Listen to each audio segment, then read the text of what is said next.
Aloha everyone. How are you? It's been a little while since I've been on here. I traveled, so I'm in California seeing my bestie, and it's wonderful.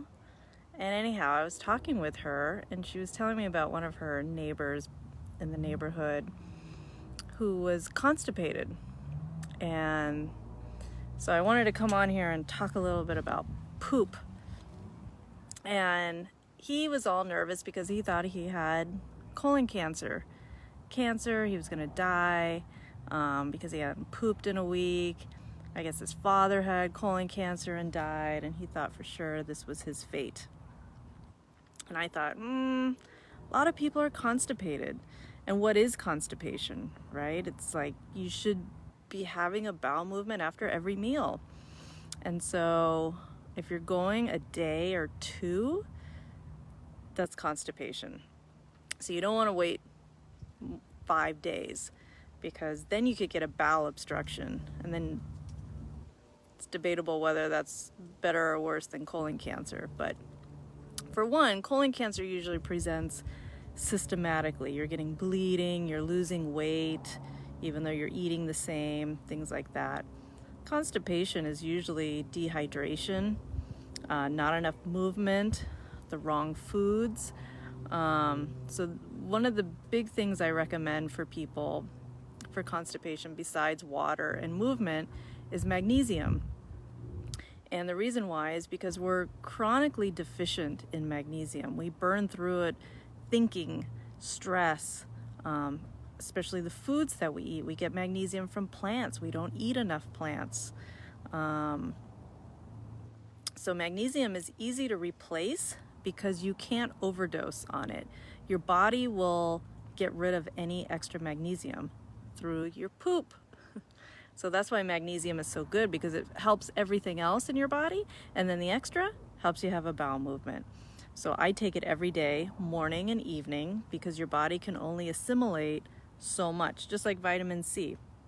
So I take it in the morning, it helps me throughout the day. Then I take another dose at night before I go to bed, so that in the morning I have a regular bowel movement. Now, how much is enough? It's going to be different for every single person. So you take enough so that you have a regular bowel movement at least once a day. When it's hot and you're sweating, you might need more magnesium. Women, when they're on their periods, cramping, you might need more magnesium. So give it a day or two and adjust, but it's pretty immediate. So you can adjust day to day. And the magnesium I recommend is citrate. There's a lot of different forms. So magnesium citrate is really good for the constipation. About 200 is the standard dose, morning and evening, and then if nothing happens, double it. And then there's glycinate and malate, less good for the bowel movements, but better for brain. And if you don't have any problems having a bowel movement, but you want to supplement with magnesium, the malate and the glycinate are better forms. You can also soak in it. So Epsom salts, which is magnesium sulfate, which you don't want to ingest, but it'll absorb transdermally through your skin, so you can soak in it. If, again, you have problems with bowel movements and you want to take magnesium and you're really sensitive to magnesium citrate, you can do ionic magnesium, which is in drops, liquid. So you put a little bit, it's really good in like sparkling water because it has a little mineral-y taste, so you can't really taste it if you put it in sparkling water. And lastly, you want to stay away from magnesium oxide, which is in everything. It's going to be in all your multivitamins. Most of the magnesium you find over the counter is going to be mag oxide. Very poorly absorbed. You might get 4% of whatever you're taking, so don't waste your money.